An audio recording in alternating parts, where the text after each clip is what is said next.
Assalamualaikum. Waalaikumsalam warahmatullahi wabarakatuh, Ustaz. Kejap Ustaz, apa Kak Syida nak pergi FB Live. Kak Syida jangan lupa bagi host lagi. Ayat berapa ya?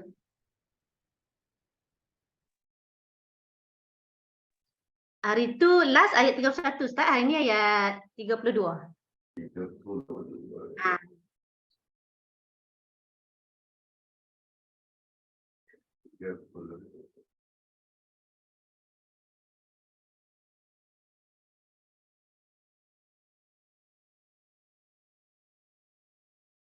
Kejap Ustaz kan nak panggil grup masuk dulu ya. Kejap ya. Lagi 3 minit kejap ya Ustaz.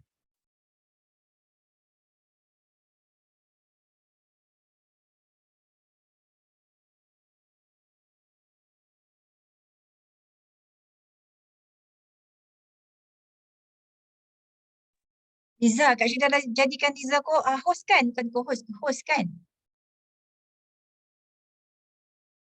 Lupa dah host saya ke? Sekejap.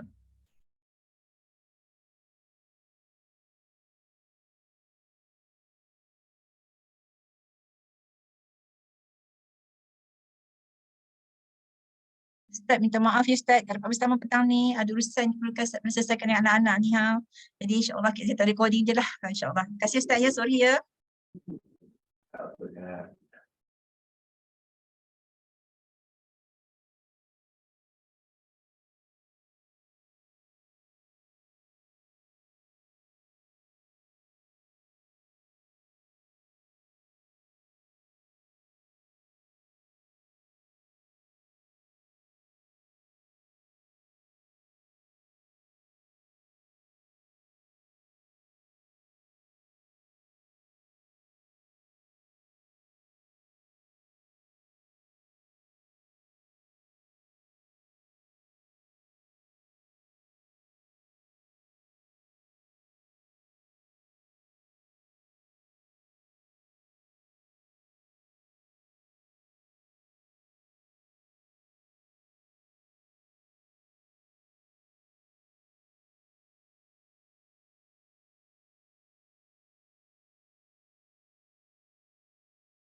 Kak buka majlis dulu Ustaz.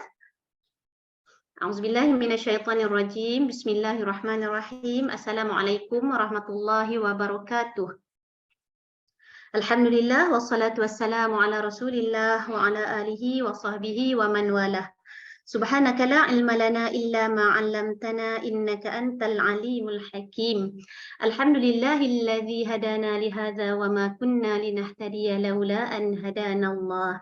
اللهم انفعنا بما علمتنا وعلمنا ما ينفعنا وزدنا علما ربنا يسير ولا تعسر وتمم بالخير ربي زدني علما آمين يا رب العالمين. Ustaz, hari ini kita masuk ayat 32. Nah, minggu lepas kita dah masuk ayat 31, last ayat 31. Jadi hari ini kita masuk ayat 32. Baik, silakan Ustaz. Bismillahirrahmanirrahim. Alhamdulillahirabbil alamin. Alhamdulillahilladzi hadana li hadza wa ma kunna linahtadiya laula an hadana Allah. Asyhadu an la ilaha illallah wahdahu la syarika lah. Wa asyhadu anna sayyidana wa maulana Muhammadan abduhu wa rasuluh. Allahumma salli wa sallim wa barik ala Muhammad wa ala ali Muhammad. Kama barakta ala Ibrahim wa ala ali Ibrahim fil alamin innaka Hamidum Majid. Rabbi shrah li sadri wa yassir li amri wahlul 'uqdatam min lisani yafqahu qawli. Subhanaka la ilma lana illa ma 'allamtana innaka antal alimul hakim. Rabbi yassir wa la tu'assir, Rabbi tammim bi khair ya arhamar rahimin. Assalamualaikum warahmatullahi wabarakatuh. Kita lihat ayat 32. Ayat yang sebelum ini Allah nyatakan tentang kami telah selamatkan Bani Israel dari azab yang hina. Innal azabil muhin, dari azab yang menghina, min Fir'auna innahu kana 'aliyan minal musrifin, dari Fir'aun, sesungguhnya Fir'aun itu sangat sombong dan melampau batas.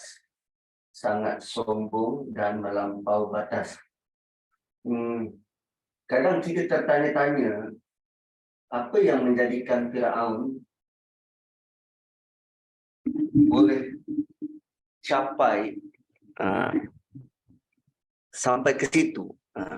Apa yang menjadikan Fir'aun boleh menjadi sangat sombong dan melampau batas? So, lazimnya orang-orang yang sombong ini dia melalui pengalaman hidup yang berbeza dengan orang lain. Pengalaman hidup yang berbeza dengan orang lain. Mungkin, jalan A mungkin dia pernah lalui. Dia pernah lalui hidup susah, sukar, kemudian dia berusaha dan akhirnya berjaya. Lalu bila dah berjaya, dia menjadikan standard laluan hidup dia tu nak berjaya kena buat macam dia. So cara dia memandang orang-orang yang tak berjaya macam dia sebagai orang ni tak cukup kuat berusaha seperti mana dia. Lalu dia rasa dia hebat dan orang lain perlu kagum pada dia. Itu jalan pertama. Jalan kedua, mungkin juga Fir'aun selama hidup dia tak pernah susah. Dia tak pernah susah. Kalau diceritakan pada dia, nak hidup ni, kan nak dapatkan air, perlu jalan 2, 3, 4, 5 kilometer. Pergi ke telaga terdekat, 5 kilometer pergi, balik 5 kilometer ambil air semata-mata nak minum. Sebab dekat rumah dia ada kowe. Kan dia tak dapat nak gambarkan macam mana ambil air 5 kilometer. Mustahil. Bukan senang je ambil air. Ada dekat rumah dia ada kepala paip, ada kowe. Kuku, kowe bagai. So kerana had been pampered, telah diberi nikmat bertubi-tubi dari kecil, lalu bila besar dia jadi spoiled brat, dia jadi rosak. Kedua-dua jalan itu dasar dia ialah tidak kenal Tuhan. Tidak kenal Tuhan. Lalu melihat manusia ada potensi untuk jadi sombong. Dia bukan lahir-lahir terus jadi sombong, tak.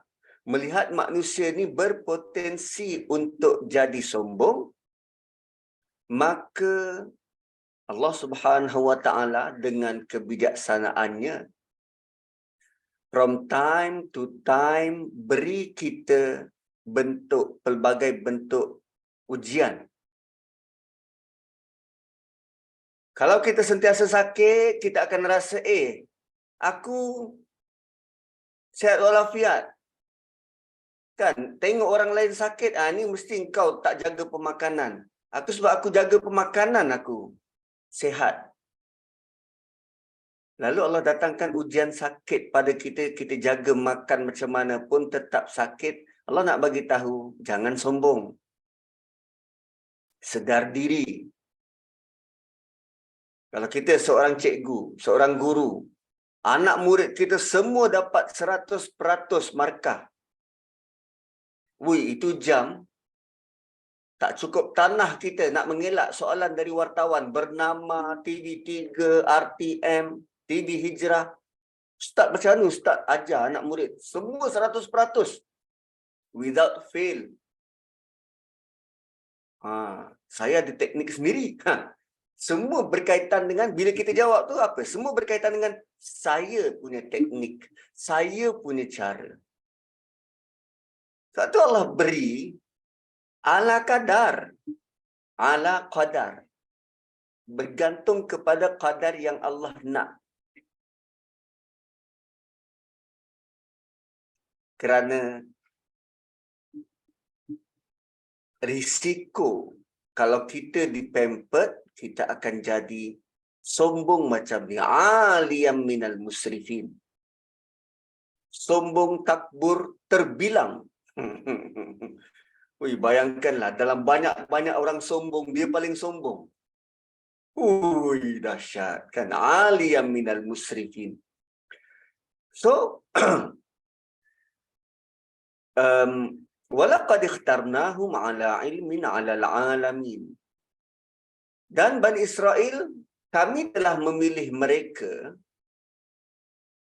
ala ilmin, berdasarkan pengetahuan kami, alal alamin.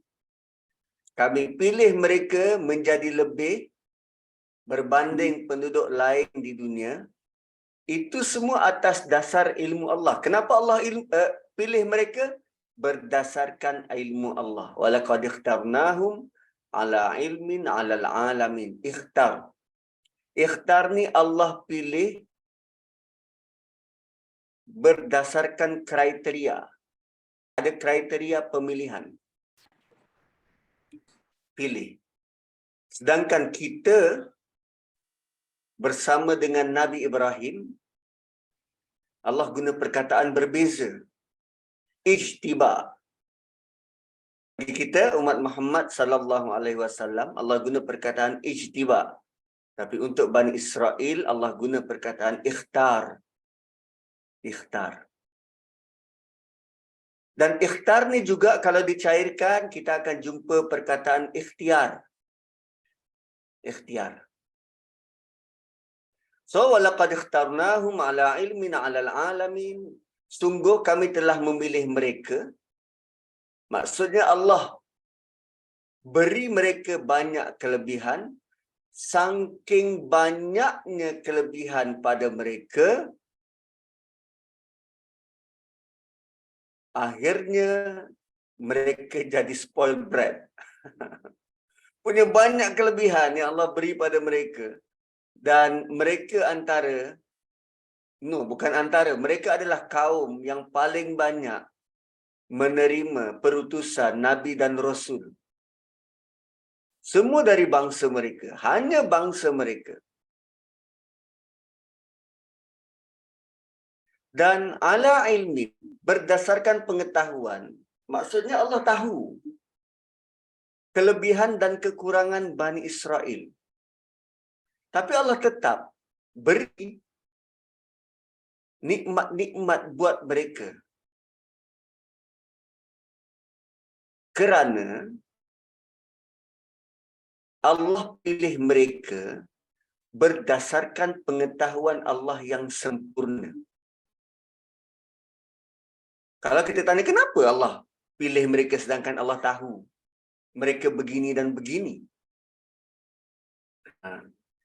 Dia sama macam ni lah. Kan kita pernah dengar kisah Abang Long Fadil dari Singapura. Abang Long Fadil dari Singapura. Dia bouncer, kaki pukul. Badan dia penuh tatu. Hidup dia waktu muda memang out. Tapi mak dia tak pernah putus asa doakan dia. Kan? Mak dia tak pernah putus asa doakan dia. Itu jam kalau kita tanya mak dia, makcik apa pasal makcik masih terima dia sebagai anak? Dia penuh tatu satu badan kot. Kan kita kalau kita jumpa Abang Long Fadil ni waktu dia muda, kita duk rasa dia ni tak ada harapan lah. Seolah-olah dia ni dengan Tuhan tu jauh. Tapi akhirnya Allah granted permohonan si ibu. Anak tu bertaubat dan kembali. Anak tu bertaubat dan kembali. Sekarang kan dia jadi antara speakers dalam ilmu agama. Abang Long Fadil. Banyak kisah ulama-ulama terdahulu. Dan Bani Israel, dia bukan semua yang bersikap begitu, lupa daratan. Selalunya ketua-ketua mereka yang lupa daratan ni. Tapi the rest masih beriman. The rest masih patuh, tunduk dan taat. So, bila Allah sebut tentang ala ilmin, Allah beri mereka nikmat yang begitu banyak. Berdasarkan pengetahuan, lalu ulama-ulama tafsir dia berbahagi pandangan. Pertama, mereka kata ala ilmin ini merujuk kepada ilmu Bani Israel, iaitu ilmu tentang tauhid. Allah pilih mereka kerana mereka ada ilmu tentang tauhid tu. Walaupun waktu itu mereka belum lagi dapat kitab Taurat dan belum mahir tentang agama, tetapi mereka sudah ada pengetahuan tentang Allah. Mereka juga ada serba sedikit pengetahuan tentang agama. Mereka tidak sama seperti bangsa Mesir yang menyembah Firaun. Maka atas dasar ini, atas dasar ada pengetahuan agama yang sedikit ni, belum dapat kitab, tapi mereka sudah ada basic agama yang sedikit ini, kerana itu Allah pilih mereka. So ayat ini juga, kalau ikut pendapat yang pertama ni, ayat ini juga sebenarnya bagi tahu kita bahawa yang menentukan kedudukan manusia di sisi Allah dipilih atau tak dipilih adalah pengetahuan tentang agama. So, pengetahuan tentang agama ini yang bakal menaikkan status kedudukan kita di sisi Allah. Ala ilmin.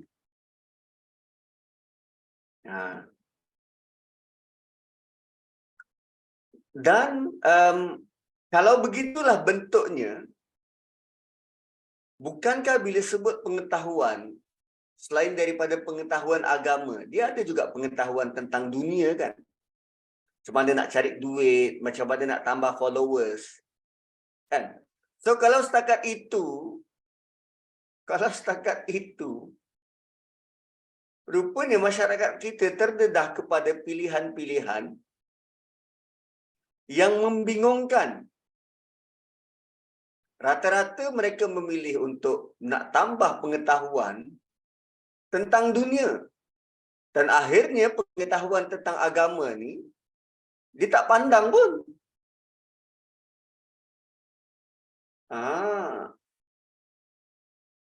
Yelah, dunia kan menawarkan kehidupan dunia yang senang, gaji tinggi dan sanjungan masyarakat.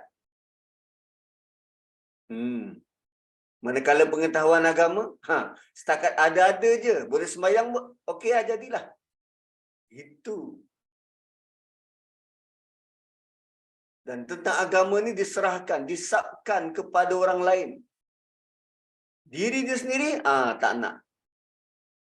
Tak nak. Dan mereka minta ahli-ahli agama untuk jadi imam, baca doa, bagi hukum. Kan sedih tu, sedih. Sedih.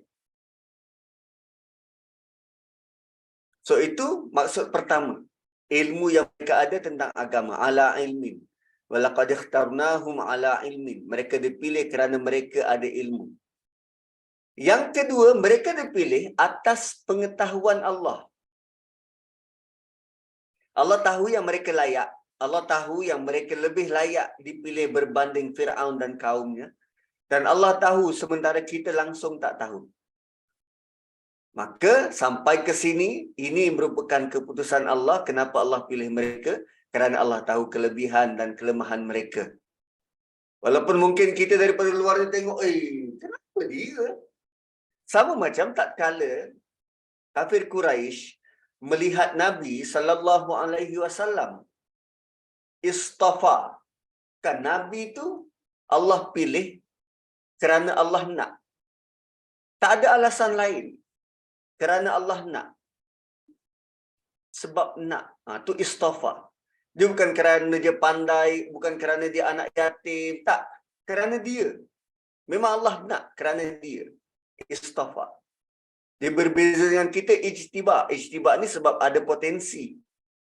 Ada potensi. Ikhtar kerana ada kualiti. Kerana memang Allah nak pilih. Istafa. So, bila kafir Quraisy, sebahagiannya memandang, kenapa Nabi dipilih? Dia anak yatim, bukan ada harta. Pengaruh pun tak besar mana. Followers entah siapa-siapa. Dia bukan orang terbilang dalam kalangan kaum Arab. Dia hanya keturunan orang yang bagus-bagus. Tapi dia sendiri, tak. Hanya bergantung pada akhlak. Tapi sudut politik dia langsung tak campur. Satu, dalam surah Zukhruf tu mereka pertikai. Banyak lagi lelaki-lelaki dalam masyarakat Arab ni yang layak untuk jadi Nabi. Tapi kenapa dia? Gitu. So Allah pilih Bani Israel ni. Allah tetap pilih dia walaupun Allah tahu mereka bakal buat kesalahan demi kesalahan. Allah tahu mereka ni lemah. Namun kerana mereka diutuskan Nabi, Allah tetap pilih mereka. Allah tak buat pre-judgment. Sedangkan Allah tahu masa depan mereka ni apa yang mereka buat, kesalahan-kesalahan mereka. Kenapa Allah tetap pilih?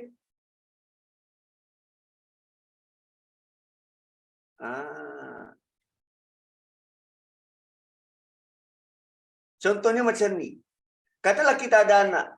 Kita tahu anak kita pandai. So kita hantar dia tuition, masukkan sekolah yang baik. Tapi dalam banyak-banyak anak tu ada yang dia rasa selesa, lalu dia main-main. Sebab dia rasa senang je belajar ni. Kan? Dan dia tahu akan ada orang yang bantu dia. So dalam masa yang sama, sebab kita layan dan pampered dia, dia rasa kalau dia buat salah, mak bapak dia ada untuk bantu dan selamatkan. Kita tahu dah benda tu. Tapi kita sebagai mak bapak tetap beri peluang kan. Kita tak tarik pun kemudahan tu. So Allah tahu Bani Israel ni bangsa yang pandai. Mereka ada potensi besar. Ada antara mereka yang baik. Kisah Talut dan Jalut. Talut tu boleh jadi pemimpin kerana dia dari Bani Israel. Dia jadi pengembala. Dan ketua-ketua Bani Israel ni minta pada Nabi mereka, lantikkan buat kami seorang raja agar kami dapat berperang. Dan Allah lantik Talut. Sebab ada orang yang baik dalam kalangan masyarakat. Namun bila mereka telah menggagalkan diri, barulah mereka ditinggalkan. Sebab kelak mereka tak akan ada alasan bila berhadapan dengan Allah menggunakan alasan, kami tertindas, kami begitu dan begini, kami tak dapat sebarang peluang. Sedangkan Allah dah beri pun peluang pada mereka. So kalau kita lihat ayat ini pada diri kita, Bukankah kita telah banyak mendapat pilihan, mendapat peluang bertubi-tubi dari Allah Subhanahu wa taala? Malah untuk Bani Israel, Allah beri kelebihan, Allah pilih mereka alal alamin, berbanding penduduk yang lain, berbanding orang lain. Kenapa Allah tak pilih Nabi dalam kalangan orang Melayu? Kenapa bangsa Arab? Kenapa Bani Israel dapat banyak Rasul dan Nabi?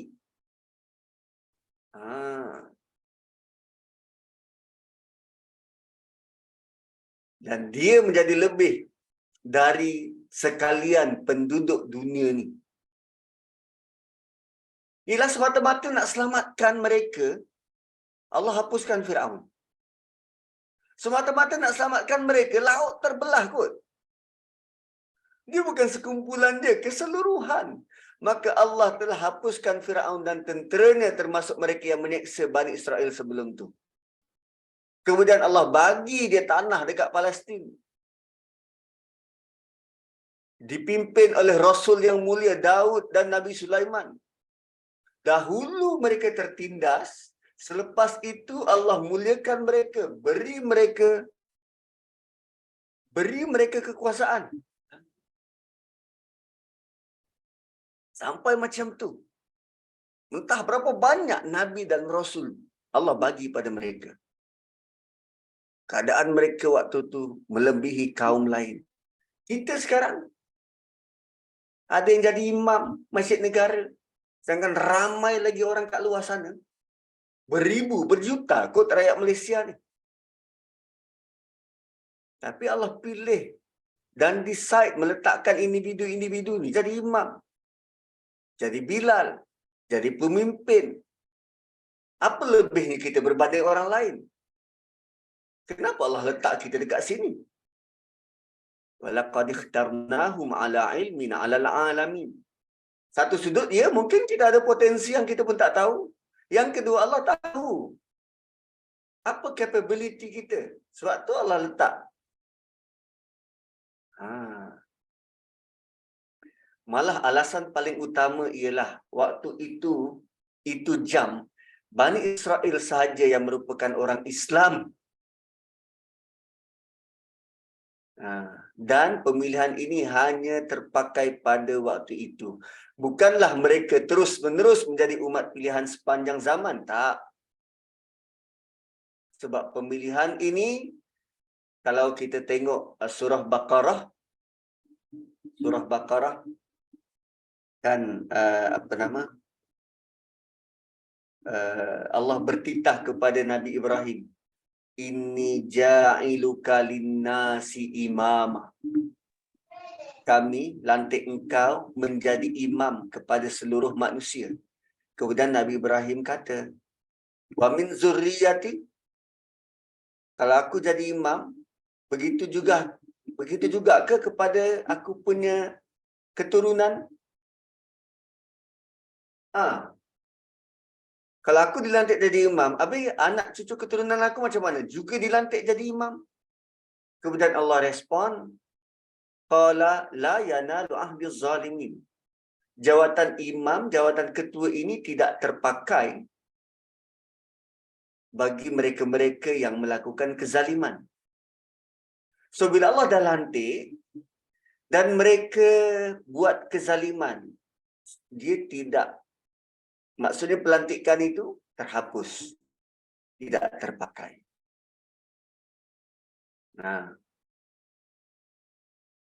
Tu terima kasih kepada yang share istighfar tu, istiba dan ikhtar. So moral untuk kita perlu ingat dengan kelebihan yang Allah dah beri pada kita. Malaysia, negara yang harmoni begini, kita telah lama Islam. So kalau kita buat juga seperti mereka, maka Allah akan tarik status keislaman kita tu, diberikan kepada orang yang lebih layak. Bukankah ayat ini sepatutnya memberikan kita ingatan yang menakutkan? Kerana Allah banyak sebut tentang mereka dalam Quran supaya jadi banyak peringatan pada kita. Jangan jadi seperti mereka. Turki dilanda bencana dan kita rasa, oi, diorang orang Islam, kita kena bantu. Kita pun terasa macam tu. So samalah ni, bila Allah kritik tentang perangai orang Islam dulu, Bani Israel, patut kita kena terasa, oi, diorang Islam macam tu pun langgar peraturan. Dan rahmat besar sebenarnya, Allah tak sebut kita jadi contoh dalam Quran. Cuba bayangkan kalau Quran itu kalam-kalamnya dalam bentuk berubah-ubah ikut zaman. Zaman para sahabat, timbul nama sahabat yang disebut jadi contoh. Dia buat salah, nama dia terus disebut dalam Quran. Zaman kita bertukar nama tu, Allah boleh buat. Allah terus tukar nama tu untuk penduduk Malaysia. Quran versi macam ni. Walaqad ikhtarna nazri ala ilmin alal alamin. Masak kita.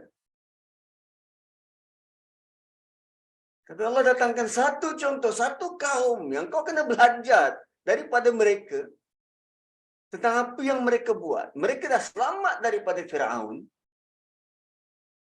Mereka cepat lupa daratan. Kita pernah banyak kali diselamatkan oleh Allah Subhanahu Wa Taala, yang kita gelar momen-momen itu sebagai nasib baik. Lalu selepas daripada diselamatkan, kita kembali lupa dan lalai. Wa atainahum minal ayati ma fihi bala'um mubin, ayat 43. Dan kami berikan kepada mereka dari tanda-tanda. Wa atainahum minal ayat, kami datangkan buat mereka hujjah-hujjah, keterangan-keterangan, mukjizat-mukjizat, tanda-tanda yang besar. Banyak yang ditunjukkan buat mereka. Tongkat Nabi Musa, tangan Nabi Musa, laut terbelah. Waktu berjalan tu tak ada air, Nabi Musa pukul tongkat, keluar air, 12 mata air. Dan sangat banyak tanda yang boleh dilihat dengan mata kepala mereka sendiri. Sebab selalunya yang buat spoil ni bukan generasi itu. Yang Allah tuju ialah generasi selepas tu. Apa yang berlaku dekat Madinah. Ayat ni tuju kepada Bani Israel yang ada di Madinah. Yahudi di Madinah.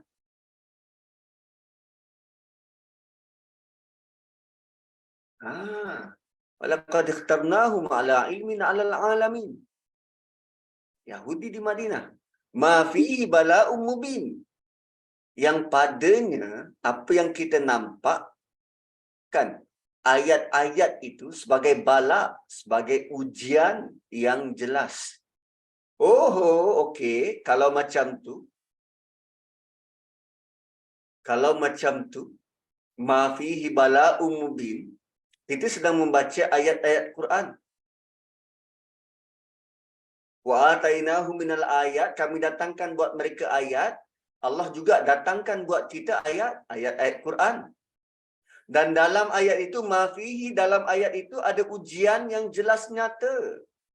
Quran yang kita baca ni ada ujian yang jelas dan nyata. Jeng jeng jeng. So tanda mukjizat itu sebagai ujian kepada mereka. Sekarang ni nak tahu apakah bentuk ujian tu?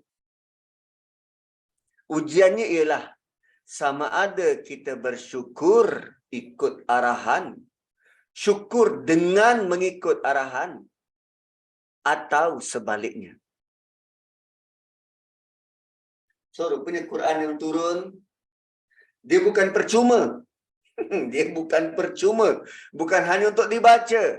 Tapi bersertanya ada tugas dan tanggungjawab. Kita laksanakan, kita bersyukur, kita buat sebaliknya, itu sendiri mau ingat. So ini buat buat peringatan kepada kita, walaupun satu-satu bangsa itu diberikan nikmat yang besar, nikmat agama, tetapi dalam masa yang sama mereka akan diuji. Dan tidak ada yang tidak diuji. Kalau dulu Bani Israel, umat Islam, dan sekarang apa? Bangsa Melayu, bangsa Cina, bangsa India, yang Islam juga diuji. Kitalah sekarang yang memegang panji-panji agama ini. Kita sedang diuji. Sama ada kita bersyukur atau kufur. Sebab Allah tak pernah sebut bahawa dunia ini adalah tempat menikmati. Tidak. Dunia ini adalah tempat ujian. So, pusing kot mana pun, dia tetap ujian. Pusinglah kot mana pun, dia tetap dalam bentuk ujian. Kalimah bala. Kalimah bala. Kita dah apa nama? Dah serap. Kan? Dah serap perkataan bala tu masuk dalam bahasa Melayu dan kita translate, kita fahami sebagai apa bala? Bala bencana. Tapi bahasa Arab, maksud bala tu dia juga boleh diterjemah sebagai nikmat. Macam tu.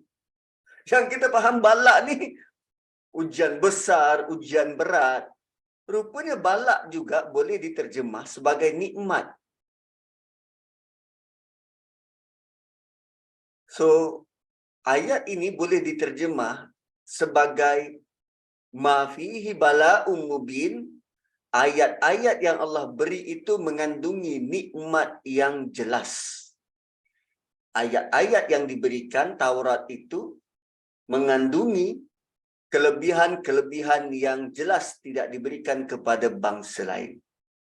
So, settle tentang kisah Firaun dan penindasannya pada Bani Israel. Bila disebut tentang apa nama? Firaun dan penindasan, Allah tutup peringatan yang berguna kepada Bani Israel. Kamu dah diselamatkan, jangan lupa daratan. Jangan lupa daratan. Inilah bukti dan tanda kami telah pilih kamu melebihi kaum-kaum yang lain dan padanya ada ujian dan padanya ada nikmat. Gitu kan. Begitu. Okey, kemudian ayat 34. 34 ini perhatian bukan lagi ditumpu kepada kepada Bani Israel. Sekarang ni Allah beri tumpuan pula kepada tumpuan kepada kafir Quraisy. Basically daripada awal kafir Quraisy. Cuma bila cerita tentang Bani Israel ni, ayat-ayatnya terus tuju kepada Bani Israel. Allah datangkan contoh. So sekarang ni terus tumpuan kembali semula kepada orang yang sedang mendengar surah Dukhan ini, ditujukan kepada siapa? Musyrikin Mekah yang tak nak terima berita tentang akhirat. Yang tak nak terima berita tentang akhirat. So ayat 34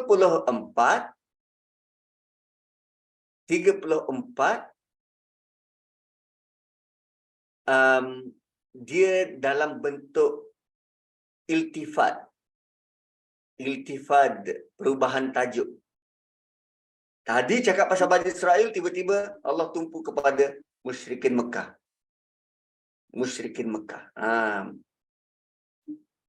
So basically dia punya topiknya ialah tentang mereka juga telah diberikan peluang untuk dapat kelebihan beragama.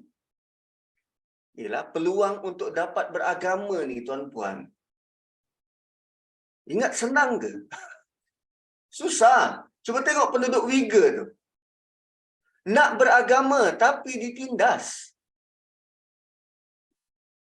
Cuba tengok Turki sekarang. Ramai yang nak beragama. Tapi dapat ujian begitu besar. Kan? Cuba tengok negara kita. Nak beragama. Tapi kadang tak ada tempat. Busy dengan kerja. Kehidupan yang menekan. Dia terbayang-bayang kalau aku boleh dapat masuk kelas agama. Tapi kalau aku tak kerja, aku tak makan. Kan? So, sementara kita diberi peluang untuk mendapat kelebihan beragama. Kalau bagi musyrikin Mekah tu, mereka telah diberi kerasulan melalui Nabi SAW. Bukan mereka dapat kerasulan. Mereka diberi Nabi SAW. Rasul terakhir yang terhebat. Itu kelebihan yang sangat besar. Tapi diorang tak grab peluang tu. Tak grab. Rugi. Rugi. Malah apa mereka kata, innaha ula'i la yaqulun. Mereka selalu berkata, la yaqulun, fi'il mudhari' continuous kan. Innaha ula'i la yaqulun. Sesungguhnya mereka sering berkata. Kan? Allah decide untuk merekodkan perkataan mereka dalam Quran real time. Kan Allah rekod perkataan mereka dalam Quran real time. Waktu tu dia cakap depan Nabi, Allah ambil perkataan tu masuk dalam Quran. Itu yang kita tak nak kalau kita buat dan Allah ambil perkataan kita, rupanya ada dalam Quran.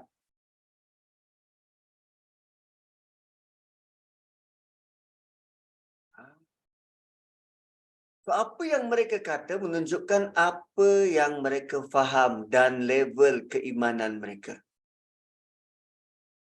Dan bila Allah quote ni, bukan mereka cakap dengan mulut sahaja. So, dia menerbitkan apa yang ada pegangan, bentuk pegangan yang ada dalam hati. Kita tak tahu apa dalam hati, tetapi melalui perkataan ni, kita boleh agak apa yang dia rasa. Tapi yang tahu hati ni siapa? Allah Subhanahu Wa Taala. Sebab tu kita tak boleh kata seseorang tu sesat ke kafir ke, sebab benda dalam hati manusia kita tak tahu. Namun bila dia sudah mengeluarkan kata-kata kufur, itu kan bukti jelas bahawa hati dia sudah lama terpesong. Dan kalau mengaku Nabi, Rasul Kahar kan, dia mengaku Nabi. Itu bukan masa untuk kita sangka baik, mungkin dia bermaksud lain kot. Tak. So ada soalan tu, Ustaz, betul tak kita anggap sebagai diri kita orang Islam bila jumpa ayat yang berkata tentang orang kafir? Kita mohon perlindungan. Sebab bila Quran sebut tentang kafir, Quran tidak buat blanket statement. Kafir bukannya satu bangsa, kafir bukannya orang. Kafir adalah state. Sikap, sifat. Kafir tu sikap dan sifat. Ada je ayat Quran yang Allah sebut begini. Walladzina kafaru min bani Israel. Kalau kita tengok, tak mungkin Bani Israel ni ada yang kafir. Sebab kafir ni jelas, kalau ikut pemahaman lazimnya, kafir ni yang tak Islam, yang menolak agama. Tapi Allah kata, walladzina kafaru min Bani Israel. Ada orang yang kufur dalam kalangan Bani Israel. Mereka terima beriman dengan Nabi, tetapi mereka kufur dalam masa yang sama. Apa dia? Arahan Nabi tak nak ikut. Beriman dengan Allah, arahan Allah pun tak nak ikut.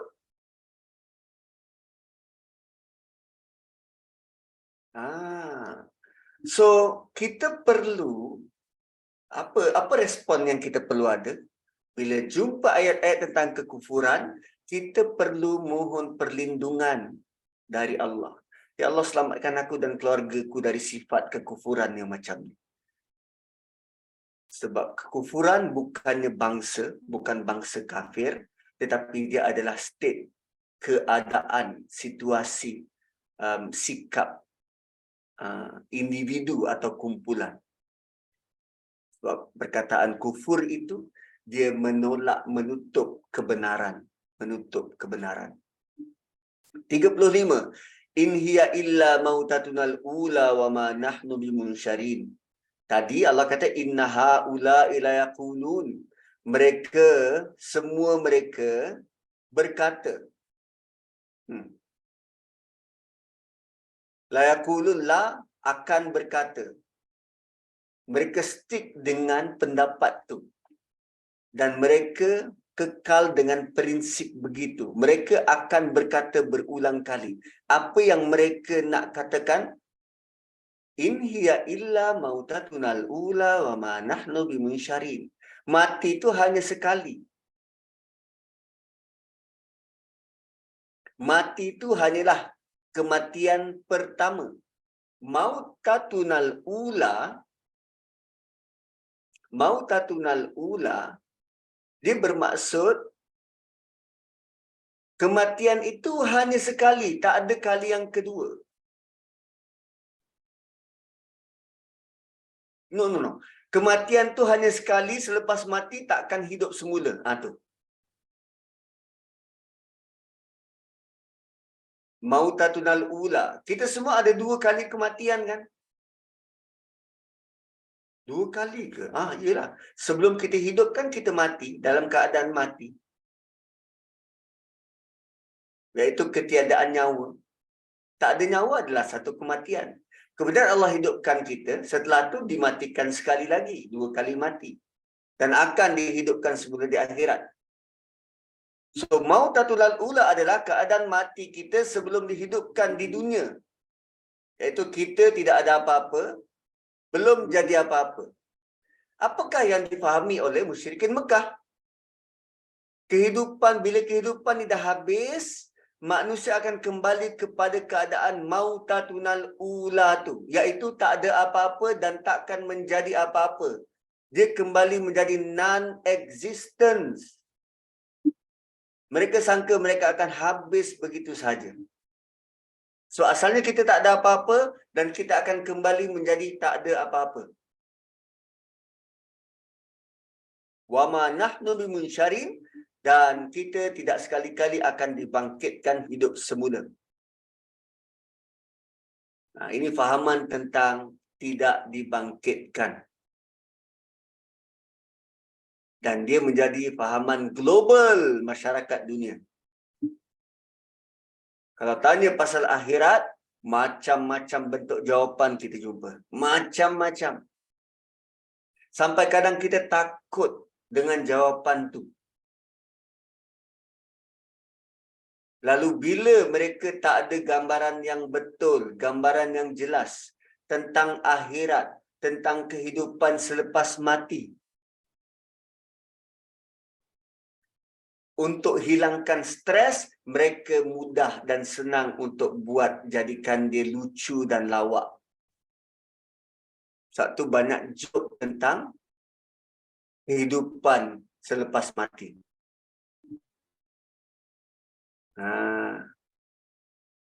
Kan banyak joke. Ada satu dululah waktu muda-muda. Sekarang dah tua kan. Dulu waktu muda-muda duk baca joke diorang ni, kita gelaklah juga kan. Tapi rupanya benda macam tu tak wajar. Tak wajar dijadikan bahan senda gurau. Inilah joke Kristian. Dia kata satu hari Tuhan nak renovate syurga. Lalu dia cari orang yang boleh buat renovation. Tak jumpa. Sebab banyak dekat neraka. Dia buat bentuk lawak macam tu. So kalau berlaku perselisihan, dah tentu orang yang dekat neraka menang. Sebab orang dekat neraka banyak yang pandai kaki putar. Yang dekat syurga semua jujur-jujur. Gitu. Digambarkan seolah-olah masuk neraka tu tak bawa apa-apa makna. Wa ma nahnu bimunsyarin. Kami tak akan hidup semula. Kan contoh fahaman reincarnation. Kan hidup semula tu kan. Kalau kita baik, lalu kita ada peluang untuk hidup kembali pada kehidupan akan datang.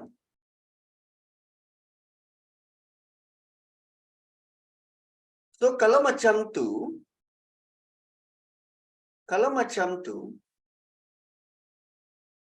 apa pentingnya kita untuk diberi peluang hidup kali kedua kalau kita tak buat sehabis baik pada kehidupan ni?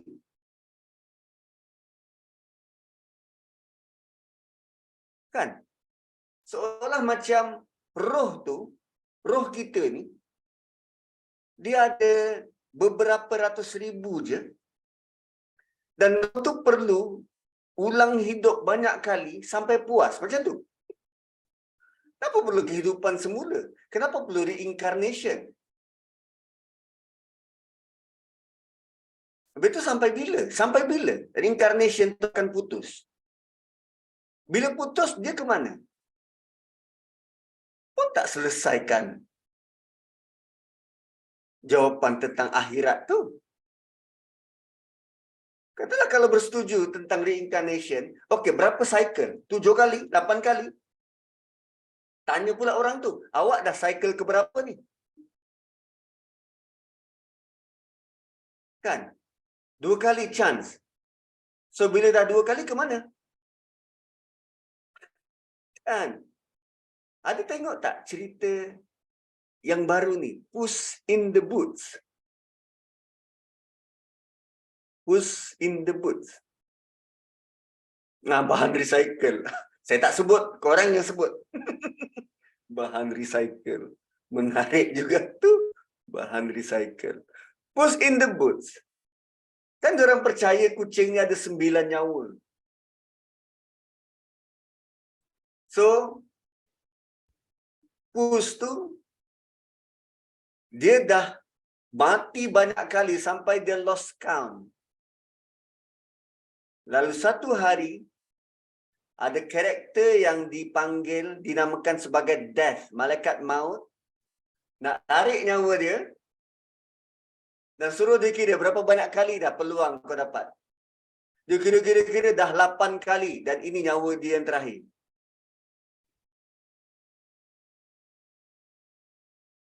Cuba tengok cerita tu. Dia jadikan malaikat maut tu macam tu level dia. Ya, menakutkan. Bentuk dia tu menakutkan. Kita pun rasa, ui, kalau kita lah berhadapan dengan malaikat maut macam tu, menakutkan. Tapi still, dia boleh negotiate.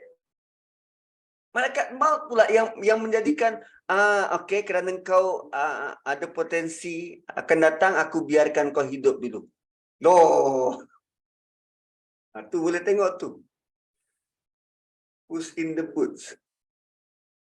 Yang terbaru. Yang bila dia tak ada jawapan yang jelas, maka dia menerawang tanah. Apa benda? Masing-masing dengan dapatan masing-masing. Sebab tu bila dia kata in hiya illa mautatunal ula wa ma nahnu bimunsyarin.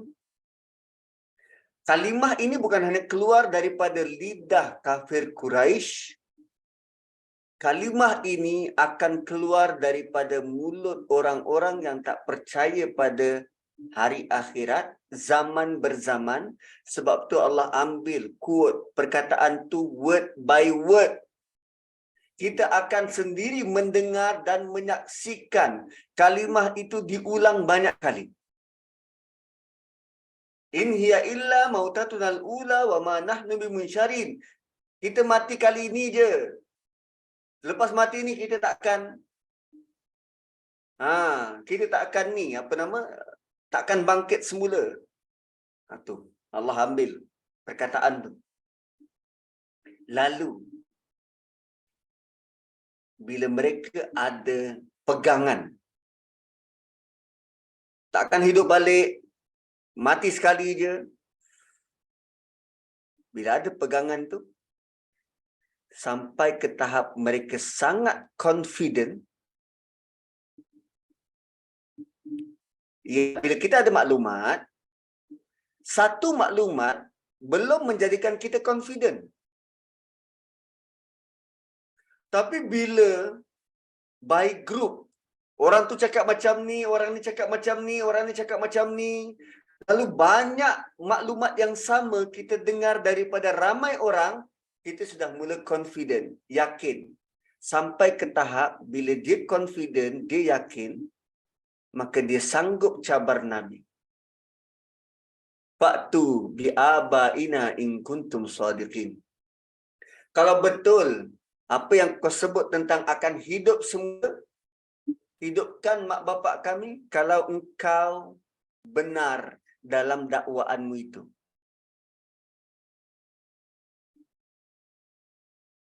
Fa'tu bi'abaina in kuntum shadiqin.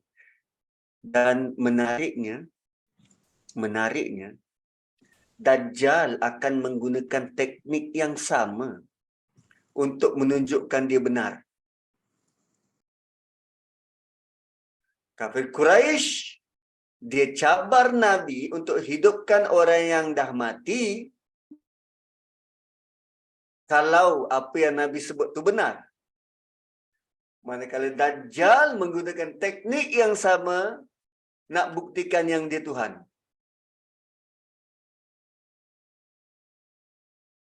So rupanya kedua-dua teknik digunakan. Kan? Kedua-dua orang yang salah menggunakan teknik yang sama untuk buktikan sesuatu. So, seolah-olah macam kalau dapat hidup tu betul lah tu dakwaannya. Mereka cabar Nabi untuk bawa hidup kembali datuk nenek mereka yang telah mati. Baru mereka nak percaya. Tak selagi mereka tak dengar, kan? Mereka nak biarkan orang yang mati sendiri bagi tahu yang mereka dah hidup setelah mereka mati. Tak payah engkau Muhammad sibuk-sibuk nak bagi tahu kami. Biar mereka je yang bagi tahu. Dan inilah bentuk kejahilan. Mereka nak pakai dalil tok nenek. Biar mak bapak kami yang bagi tahu. Kau tak payah susah-susah.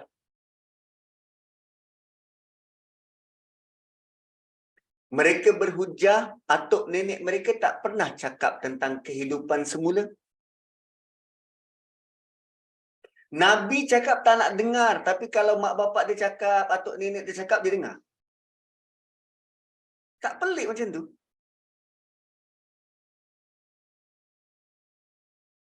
Sedangkan orang yang dah mati tu, kalau dia ada peluang untuk hidup balik, dapat jumpa dengan Nabi pula. Tapi peluang itu sudah habis.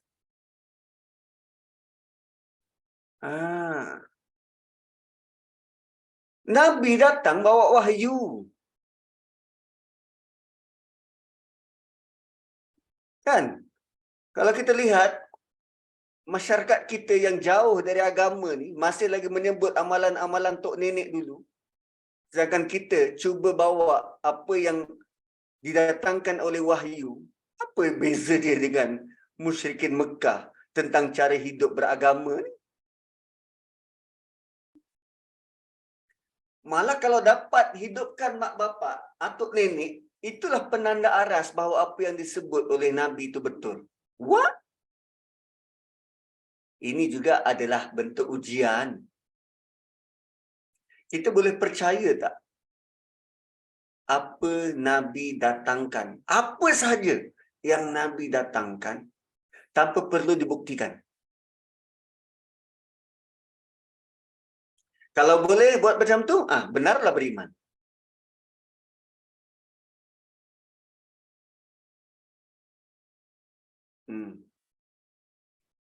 Sebab bila dia buat prasyarat macam tu, kau buat macam ni, itu tandanya kau benar.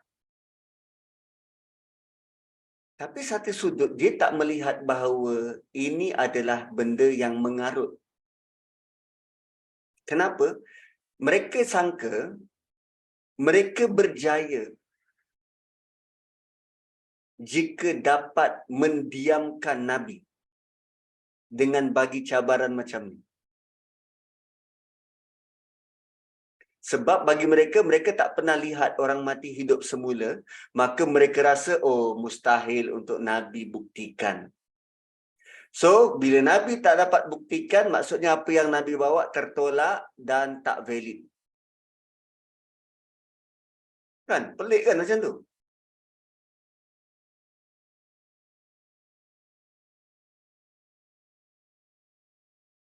Dan tak mungkin akan dihidupkan orang yang mati sebelum kiamat bermula. Sebab itu bukan cara bagi Allah untuk tunjukkan kebenaran. Nak pembuktian ni bukan ikut standard manusia. Allah dah banyak tunjukkan bukti. Walaqad ataina, tadi apa ayatnya kat atas tu? Wa atainahu minal ayati ma fihi bala'um mubin. Dia dah pada kehidupan yang lain. Permintaan mereka tu sama seperti engkau masuk balik perut mak engkau. Kan? Peraturan Allah dah bagi lepas satu alam ke satu alam ke satu alam lain.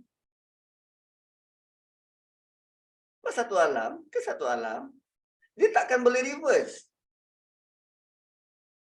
Orang tu dah mati, dia masuk alam lain, alam barzah. Dan dia tak mungkin boleh cross semula ke alam ini dan bagi tahu apa yang berlaku kat sana. Sehingga akhirnya manusia banyak tertipu. Tu, kalau dapat perkhabaran alam kubur, alam roh alam kubur tu. Banyak orang yang mimpi gitu dan begini. Dari mana diorang dapat dalil tu? Kan? Macam-macam. Macam-macam. Sebab itu juga cara syaitan ni. Dia memporak-porandakan kita punya akidah. Nampak kita punya mak bapak yang dah mati, duduk dekat tempat yang putih, pakai jubah, pakai ni semua. Kita pun pelik, ketepatan apa yang kita nampak. Kan? Saya bukan tak pernah mimpi bapa saya dah meninggal. Tapi waktu saya mimpi tu, apa yang saya lihat berbeza dengan apa yang adik-beradik saya pernah sebut. Kata nampak begini dan begini. Saya nampak hitam je, gelap je. Kenal tu bapa. Ya, kenapa tak seperti yang mereka gambarkan? Apa alam yang dia duduk berbeza ke atau macam mana? Lalu bila nampak mimpi macam tu, mulalah kita mentakwil mimpi seolah-olah kita setaraf dengan Nabi Yusuf. Jangan kita tak tahu apa-apa pun. Alam tu dah jauh berbeza dengan kita. Dan sebenarnya sangat membuang masa untuk kita meneka dan meneka. Dia tak bawa apa-apa pun. Tak bawa apa-apa perubahan pada kehidupan kita. Sebab bukan begitu cara Allah nak tunjuk kebenaran. Allah dan Nabi-Nya dan orang mukmin tidak katakan yang manusia akan hidup kembali semasa di dunia ini. Kita katakan mereka akan hidup kembali selepas kiamat. Dan benda itu mereka tak boleh nak beza. Dia bukan hidup sekarang, bukan hidup kat dunia ni. Dia selepas tiupan sangkakala kedua nanti. Sebut sangkakala, pening pula dia sangkakala. What's that? Sangkakala. Dan ingatlah bahawa Allah kata, semua kita ni akan dihidupkan di akhirat, bukan dekat dunia. Sebab bila semua makhluk telah mati, pada waktu kiamat, dan bukan sekarang.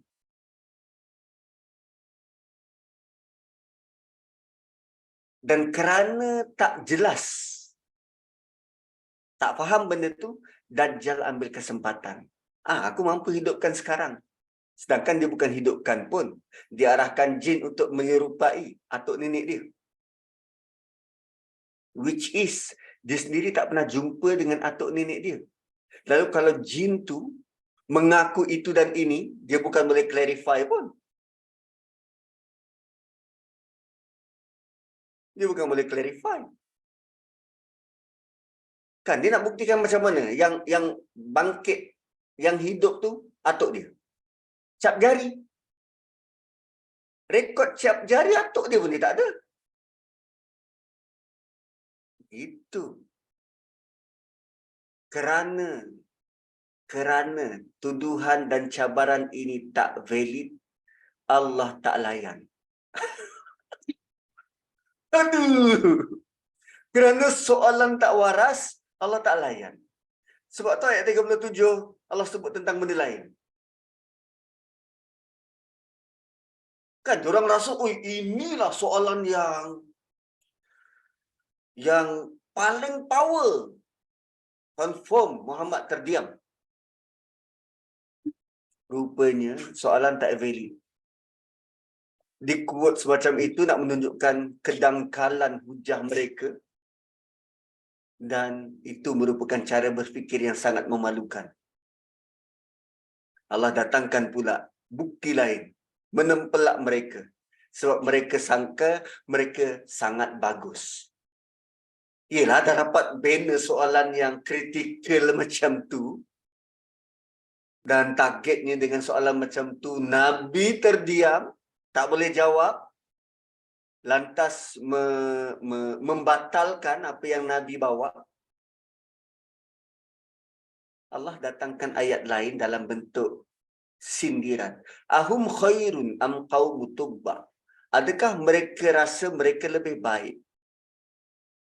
Musyrikin Mekah ni mereka memang rasa macam mereka ni Firaun, tinggi kedudukan sebab ada harta dan kuasa. Mereka tak rasa bersalah menentang Nabi, tak? Sebab mereka rasa mereka lebih baik dari Nabi. So ayat ni Allah soal mereka, kau rasa kau baik? Kau rasa kau hebat? Ahum khairun. Rasa kau hebat ke? Malah perkataan khair dia adalah another level berbanding hasan. Khair ni dia berada di satu peringkat lebih tinggi berbanding hasan. Berbanding hasan. Kan dalam surah kita dah lalui, surah An-Nahl. An-Nahl. Bila Allah tanya, bila malaikat tanya, apa yang diturunkan oleh Tuhanmu? Malaikat tanya kepada orang beriman, apa yang diturunkan oleh Tuhanmu? Dan orang beriman jawab, khair. Allah turunkan kebaikan yang luar biasa, khair. So bila Allah tanya pada mereka, kau rasa kau hebat sangat ke? Ahum khair. Dan sekarang Allah buat perbandingan mereka dengan satu kaum lain.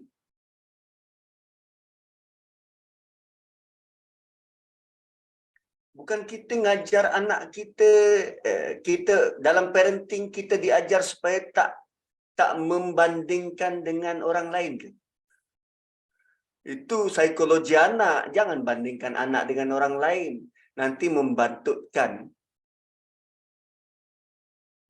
tumbesaran mereka. Tapi adakah tindakan Allah untuk bandingkan dengan kaum lain tidak membantutkan keinginan mereka untuk beriman? Allah buat perbandingan. Musyrikin Mekah, kau ingat kau hebat? Kau lebih hebat daripada kaum Tubba?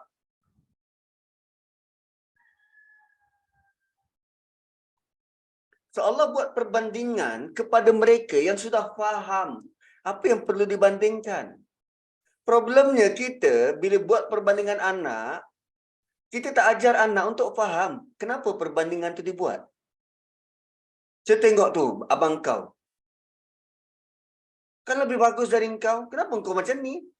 Kita tak jelaskan part mana yang abang lebih bagus. Sebab selama dia lihat abang dia, sama je macam dia. Pemalas pun sama.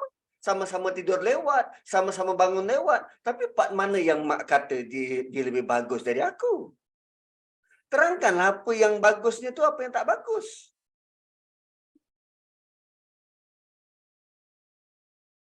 Sebab bila Allah datangkan perbandingan, Allah bagi tahu apa yang berlaku.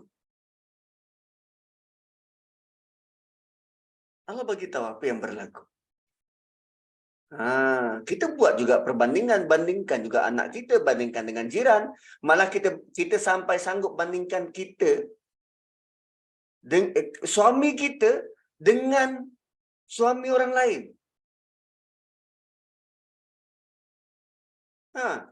Bang, saya tengok jiran kita tu rajin betul tolong isteri dia. Kan kita banding pula, bang, saya tengok jiran kita tu selalu dia sebelum kerja peluk cium isteri dia. Lalu suami kita secara jujur jawab, okeylah besok pagi saya mula berubahlah. Saya tumpang sekali peluk cium isteri dia.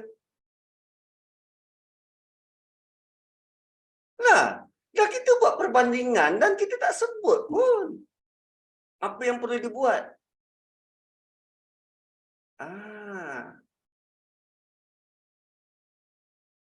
Gitu. Detailkan. Kenapa dibuat perbandingan? Part mana? Kerajinan ke?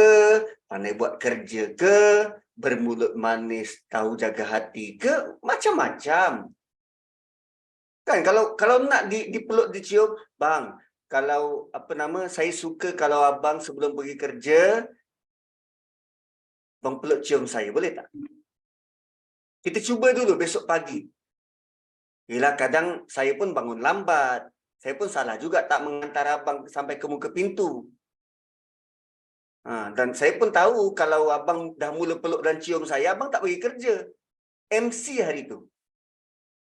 Beritahulah possibility. Perbincangan tu bentuk komunikasi. Ini terus-terusan buat perbandingan, terus-terusan begini dan begitu. Janganlah macam tu. Nah, sekarang Allah bagi tahu pada kafir Quraisy, am khairun, apakah kamu rasa kamu lebih baik? Am qaumu tubba? Ahum khairun am qaumu tubba? Malah tak kala Allah kata, kan tadi, kejap, tengok iltifat, perubahan. Ayat 36,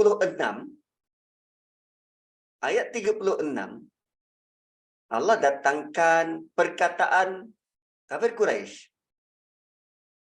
36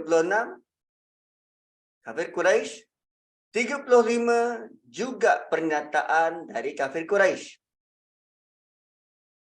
34 Allah kata, innaha ula'i la yaqulun, mereka akan berkata. 37 Allah sebut tentang kafir Quraisy tapi bercakap pada Nabi.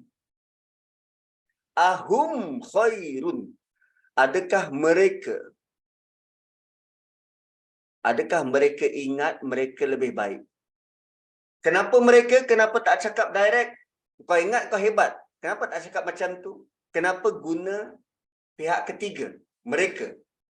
Kenapa Allah tak kata, apakah kamu ingat kamu baik? Kan? Allah boleh kata, akum khairun, kum, kamu. Tapi ahum. Sebab bila Allah marah pada satu-satu pihak, Allah akan buat distance, jarakkan, meluat dan menyampah. Allah buat jarak. Ahum khairun am qaumu tubba. So bila buat penjarakan, itu tanda Allah marah, tak suka, murka. Dan biasanya bila jarak, kita pun kalau marah, kita akan tinggi suara. Kan? Kalau kita marah, kita akan tinggi suara. Kenapa? Sebab hati kita jauh daripada orang tu. Kita marah anak kita, kita tinggikan suara sebab kita rasa hati kita jauh. Kita tak rasa pun, tapi kita rasa dia jauh dari kita, sehingga seolah-olah kalau kita tak cakap, tak tinggi suara, dia tak dengar.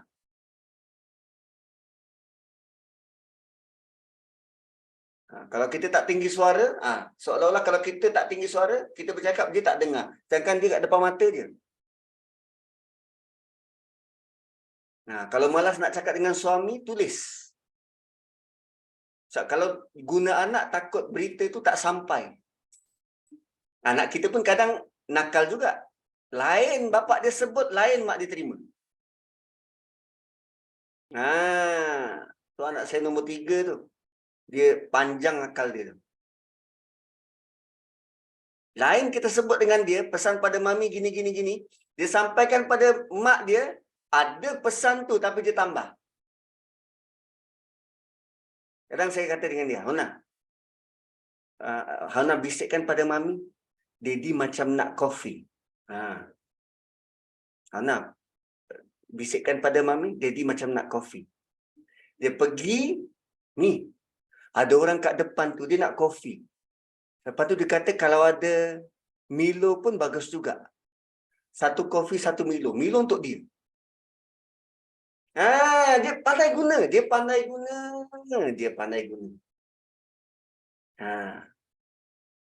So kalau WhatsApp ni dia sebab digital, dia tak dengan emosi. So kalau kita tulis, kita tahu tulisan tu, tulisan geram ke, tulisan merajuk ke, kan? Berapa kuat kita tekan pen tu pada kertas sampai berbekas, itu tanda geram tu. Tanda geram. Gitu.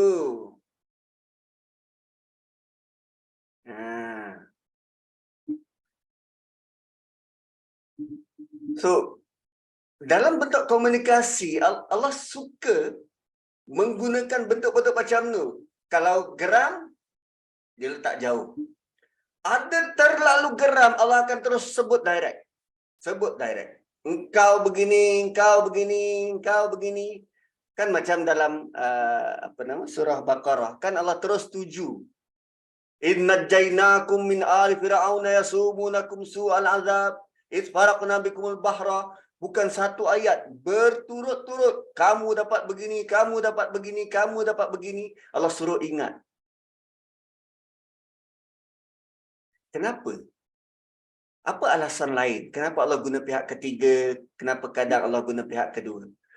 Alasan lain mungkin bila Allah bercakap dengan Nabi SAW.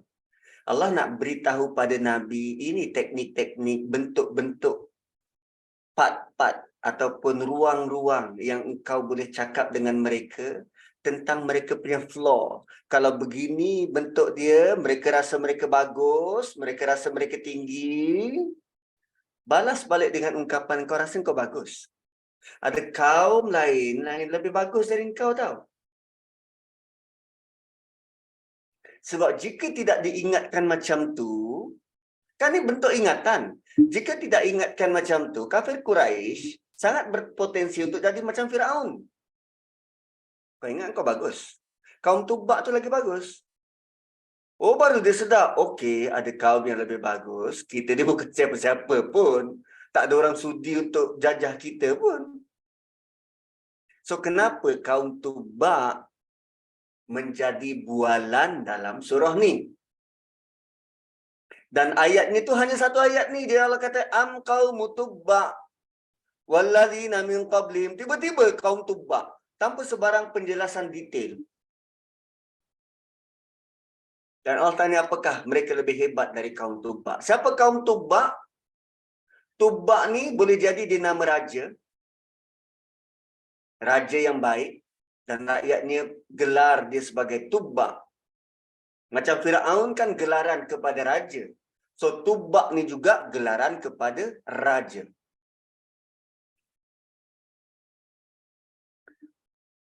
Dan ada yang kata mereka ni Arab.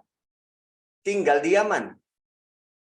So rupanya Tubba ni sejarahnya memang dikenali dalam masyarakat Arab. Dia ni orang Arab yang jauh, nenek moyang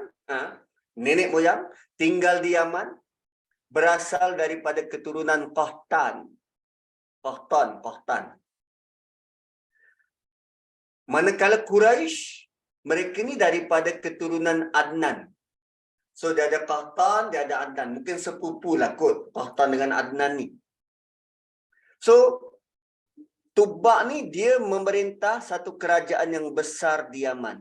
Raja-raja mereka dikenali sebagai Tubba, dan seperti juga Raja Mesir dikenali sebagai Firaun, Habsyah dikenali dalam kerajaan Najasyi, Raja Parsi dikenali sebagai Kisra, dan Rom sebagai Kaisar. Caesar kan, Kaisar. So mereka ada nama sendiri, pangkat sendiri, dan kerajaan di Yaman dikenali sebagai Tubba.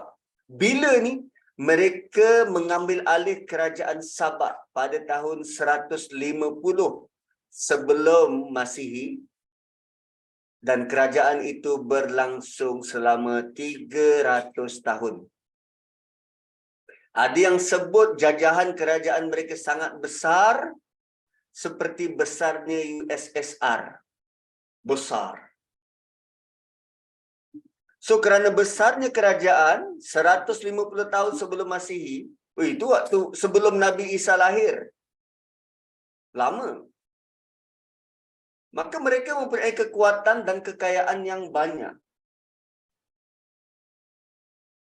Dan contoh kaum Tubba dibawakan kepada musyrikin Mekah sebab mereka kenal tamadun tu. Seolah-olah kalau kita cakap dengan apa? Dengan menteri ke Perdana Menteri sekarang, kan YB ingat YB hebat. Tun Sri Lanang lagi hebat tau.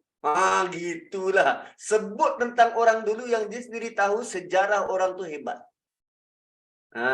Gitu. So, ada pula yang kata mereka adalah kaum selepas kematian Firaun. Ini pendapat ahli tafsir nak memahami kenapa Allah sebut Tubba. Ada yang kata ini bukan kerajaan Yaman. Ini adalah kaum yang datang selepas Firaun mati. Kan bila Firaun mati, siapa ganti kerajaan tu? Kerajaan Tubba. Mereka ambil alih peninggalan kaum Firaun yang semuanya dah mati, tenggelam di lautan.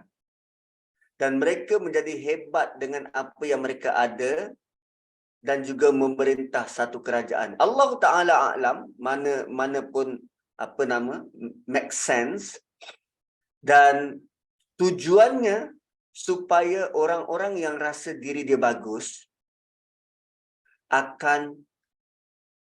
ego dia akan turun. Sebab bila dia kata dia bagus, kita perlu tunjukkan ada orang yang lebih hebat dari dia. Baru dia rasa, okey, aku cool down sedikit. Kan kalau bos kita marah-marah, kita ambil phone,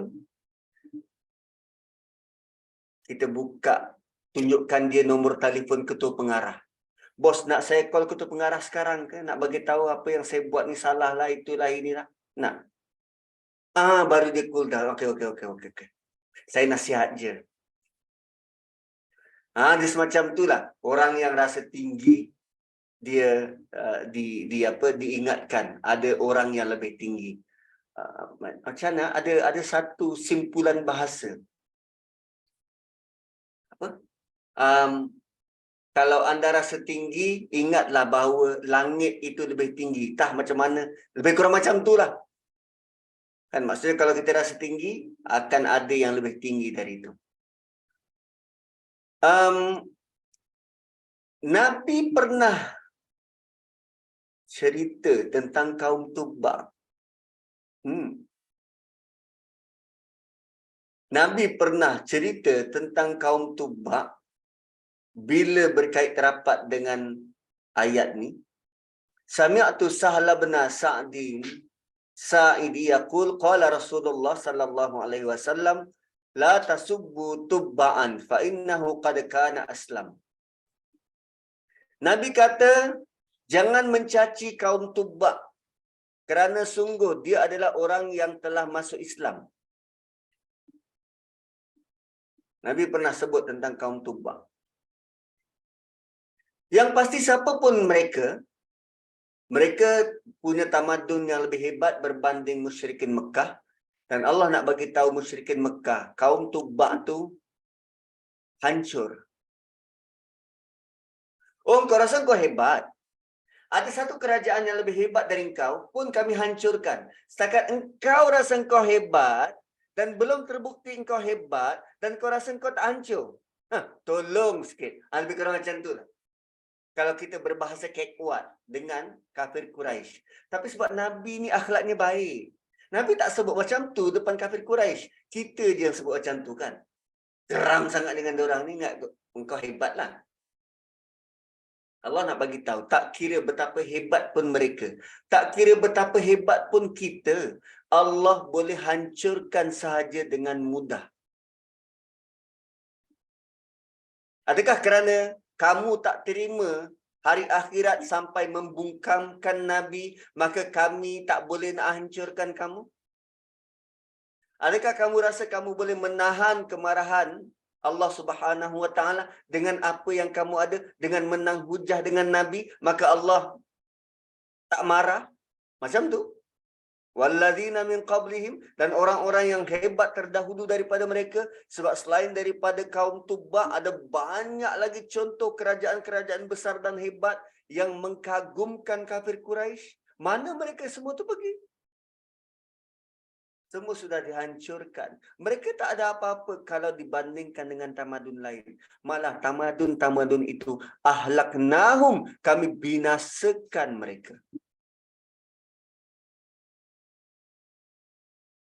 Sebab bila Allah sebut ahlaknahum, maka sebab ialah orang-orang Arab tahu tentang Tubba, tahu latar belakang, tahu mereka punya perangai, tahu sikap dan sifat.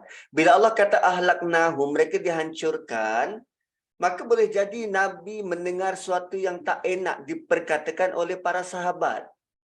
Tahu kaum Tubba memang macam tu, layak dihancurkan kan? Yalah, kita mulut manusia macam tu lah.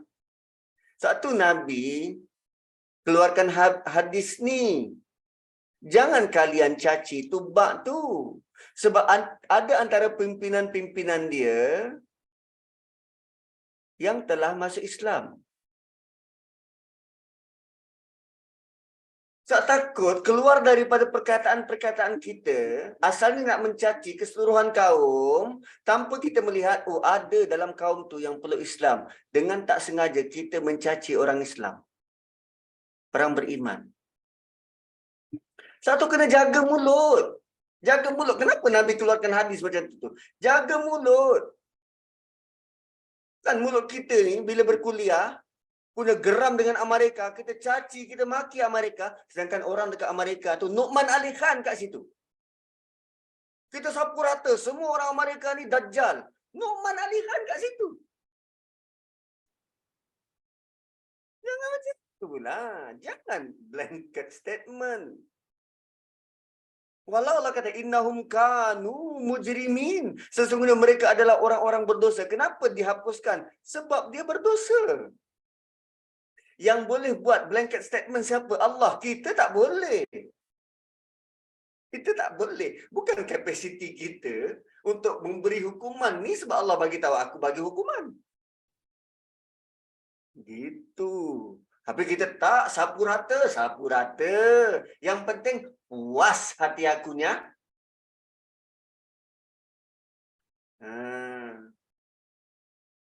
Innahum kanu mujrimin. Sesungguhnya mereka adalah orang-orang yang berdosa. Kalau dahulu mereka memang hebat, tetapi kerana melakukan syirik pada Allah, tak percaya pada hari akhirat, maka mereka telah dibinasakan Allah. Pun mereka kata mereka hebat, orang kata mereka hebat, tak dapat pun selamatkan diri. Kan? So, musyrikin Mekah, apakah anda ingat anda hebat dan anda boleh selamat? Cuba tengok urutan tu. Cuba tengok urutan. Mula-mula Allah kata tentang Firaun. Firaun hebat, Bani Israel diselamatkan daripada mereka.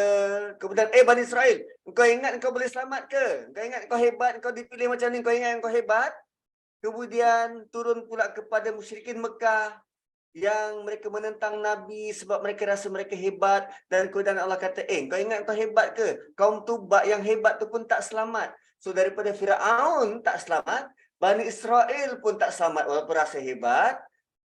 Musyrikin Mekah pun tak selamat walaupun mereka merasa hebat. Sebab kaum Tubak yang orang lain kata mereka hebat pun tak selamat. Dibinasakan oleh Allah. Kita yang baca Quran sekarang ni, apakah kita rasa kita boleh selamat?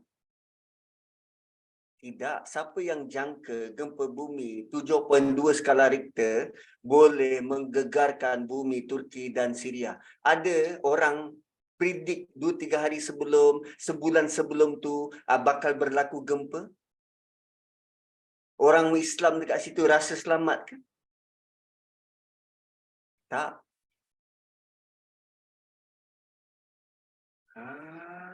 Gitu.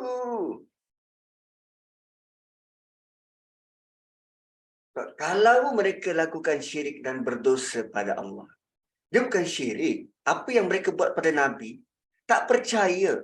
Tak percaya terutamanya pada hari akhirat. Dia bukan semata-mata syirik. Kesalahan utama mereka adalah menolak kebenaran. Menolak kebenaran. Kita tak akan dapat selamatkan diri jika Allah binasakan. So hebat dan berjaya bukannya tiket akan selamat. Tak. Tidak. So kejayaan, kehebatan di dunia merupakan ujian. Ujian untuk kita boleh terima kebenaran atau tidak. Katalah Kak Liza ada PhD 7. Hebat.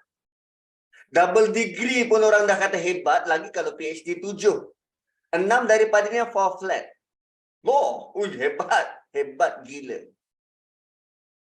Tapi bersama dengan kehebatan itu akan datang ujian berat.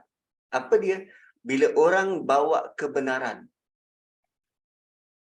Orang yang hebat nak terima atau dia rasa, aku lagi hebat lah. Itu motifnya. Supaya kita tidak dikaburi oleh asap-asap dukhan ni. Yang rasa kita ni hebat, kebenaran datang kita tolak sebab dikaburi oleh asap. Kan suara dukhan. Dikaburi dengan kehebatan, dikaburi dengan kemuliaan, dikaburi dengan, kita kan umat akhir zaman. Dan tentu Allah selamatkan. No, jangan fikir begitu. Sebab ada umat dahulu yang juga hebat. Dan mereka tak selamat. Mereka belum tentu selamat. Belum tentu selamat. So last sebelum saya tutup. Kita semua nak selamat.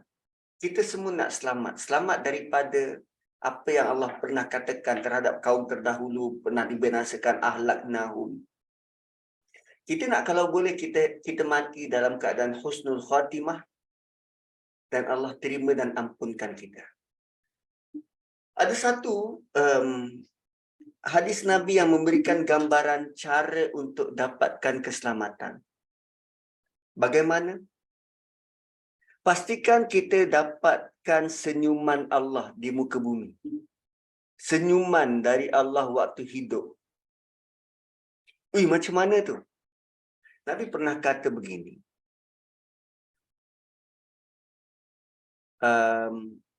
Mereka yang sanggup tinggalkan isteri dan tempat tidur untuk berjaga malam, solat ke baca Quran, Allah akan senyum pada dia. Allah akan senyum pada dia. Why? Sebab dia sanggup tinggalkan kepentingan diri dia, keselesaan diri dia untuk Allah. So, Allah akan senyum pada dia. Lalu sahabat tanya, apa kebaikan dapat senyum dari Allah? So, Nabi kata, siapa-siapa yang Allah senyum pada dia, dia takkan ditanya apa-apa dekat akhirat nanti. So, dia boleh masuk syurga tanpa hisab. Saya punya doa nak minta masuk syurga tanpa hisab ni bertahun, tuan-tuan. Bertahun. Tiap kali sujud, saya doa, Allahumma hasibna hisabai yasira. Bertahun. Tanpa saya minta macam mana nak dapat masuk syurga tanpa hisab. Saya cuma nak, ya Allah, masukkan aku syurga tanpa hisab. Saya tak pernah minta, ya Allah, tunjukkan aku macam mana masuk syurga tanpa hisab. Dan saya jumpa hadis ni. Saya jumpa hadis ni.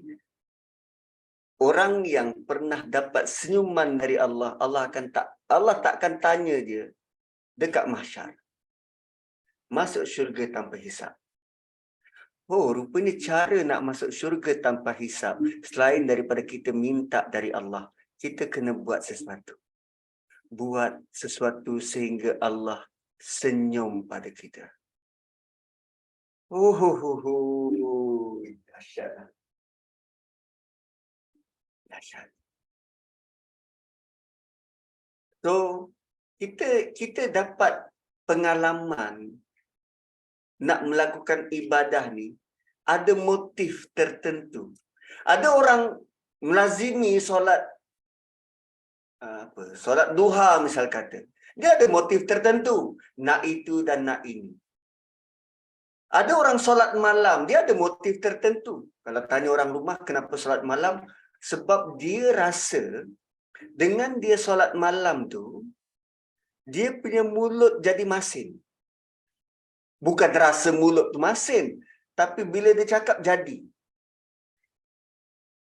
Ada orang motivasinya macam tu. Kenapa solat malam? Oh, sebab Imam Syafi'i kata kalau solat malam, Nabi kata kalau solat malam, dia umpama anak busur panah yang tepat kena pada sasaran. Apa yang kita sebut jadi. Apa yang kita sebut jadi. Itu motivasi dia. Tapi selama ini, apa yang disebut tu, dia tak menggerak. Dia tak menjadikan saya gerak nak sembahyang malam. Tak. Rupanya, motivasi seterusnya ialah Allah senyum. Dan itu menjadi semangat. Bila terbangun je, aku nak kejar senyuman Allah. 2 rakaat pun jadilah sembahyang 2 rakaat. Oh, kita ni pelbagai latar belakang. Dan ada banyak perkara yang menjadikan kita bersemangat nak buat. So, tuan-puan cari motivasi sendiri. Berdoalah. Selagi mana kita belum dapat benda tu dan Allah belum guide, belum tunjuk, keep on berdoa, mohon Allah tunjuk agar bila kita rasai dapat petunjuk tu dan kita terus praktis dan takkan tinggal untuk selama-lamanya. Itu kan. So saya berazam untuk tak tinggalkan dah sesuatu yang boleh membuatkan Allah senyum. Dahsyat. Sebab kita nak masuk syurga tanpa hisab. Pedulikan orang lain. Tak masuk pun tak apalah. Yang penting aku masuk. Masuk syurga tanpa hisab. So, part 35. Kita berhenti dulu. Dan nanti kita akan sambung pada ayat 38. 38 dia subtopik yang lain adalah tentang main-main. Tentang tak serius dan main-main. Sebab bila kita selalunya serius terhadap kuasa dan pemerintahan. Tapi bila bab beragama ni, kita tak serius. Bila bab ketuhanan, kita tak serius. So Allah akan kritik part yang tu pula. Barakallahu li wa lakum. Kembali kepada Kak Liza. Alhamdulillah Ustaz. Maaf tadi Kak Liza kamera on off. Rosak macam Kak Syida juga kamera ni pun. Tak boleh fokus tadi. Ustaz itulah jangan rasa naknya apa dalam apa saja kita buat ni kita jangan sombong, jangan rasa kita hebat. Sebab Allah dah cerita daripada Firaun sampai kepada orang terdahulu tu, walaupun dia orang merasa dia hebat, semua dibinasakan. Kita pun macam tu juga. Sebab tu Allah beritahu tentang mati. Kita memang ada mati 2 kali dan hidup 2 kali kan Ustaz. Jadi kita kena ambil pengajaran lah daripada apa yang Allah dah ceritakan kepada kita ni. Jadi pesanan untuk diri sendiri, untuk kau lah. Jangan rasa dia hebat lah apa jua keadaan lah.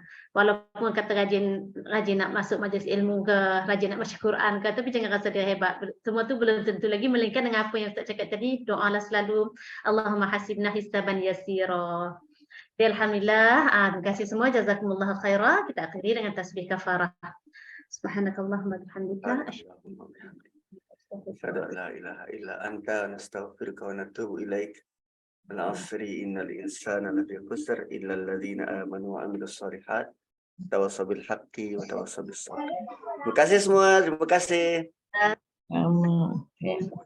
Oh, ada soalan lah. Kalau untuk isteri pula tadi tu untuk suami kan.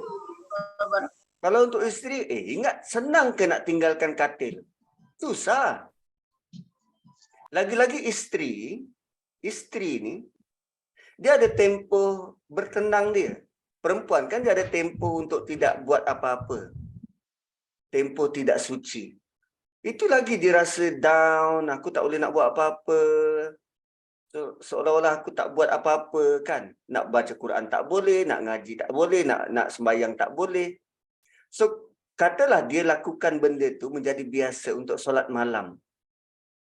Solat malam ni, dia bukan semata-mata bangun 3-4 pagi solat. Bukan hanya itu.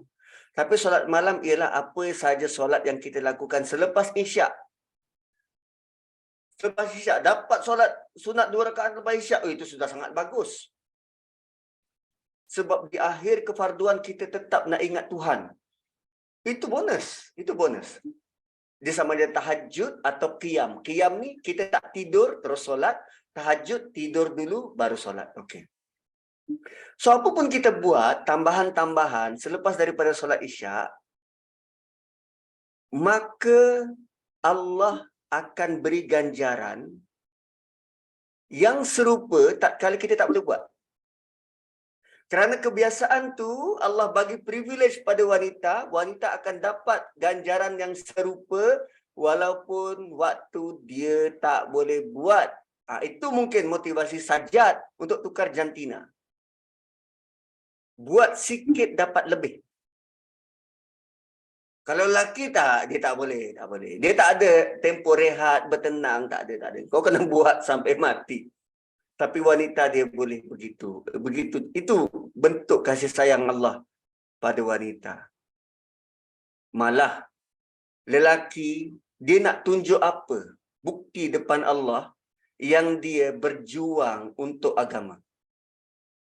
Wanita senang je, dia tengok, ya Allah tengok, aku kena Caesar. Bukan 1 kali, 3 kali tau. Ni, aku lahirkan umat. Kalah dah lelaki, kalah. Wanita dia boleh tunjuk birthmark. Ni, perut aku jadi macam ni, ya Allah, aku lahirkan. Untuk umat ni. Lelaki, nganga, aku nak tunjuk apa ke? Nak tunjuk apa depan Allah? Satu lelaki dia kena berusaha berkali ganda nak motong wanita ni. Wanita sebenarnya ada banyak cara nak masuk syurga. Tanpa dibuat apa-apa pun. Tapi lelaki tak. Kadang kita tertanya-tanya. Saya lah tertanya-tanya. Surah Takwir. Yang Allah tanya anak wanita, anak perempuan, kenapa engkau dibunuh? Kenapa Allah tak tanya anak lelaki yang dibunuh Firaun? Kenapa perkataannya tu Allah tanya anak perempuan? Wah, itu masih menjadi tanya-tanya. Belum dapat jawapan. So, dapat jawapan nanti saya kongsi. Tapi begitu Allah layan wanita, perempuan melebihi Allah layan lelaki. Lain macam. Mungkin sebagai timbal balik, lelaki-lelaki dipilih jadi Nabi dan Rasul. Tak ada dalam kalangan wanita. Sebagai imbangan semula. Kan? Uish, wallahu a'lam.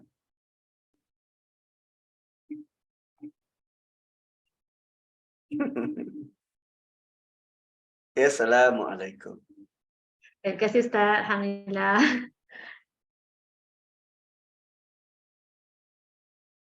Malam ni insyaAllah kita ada kelas sirah pula ya dengan Ustaz Ubay. Kelas ganti juga sebab minggu lepas ada hal.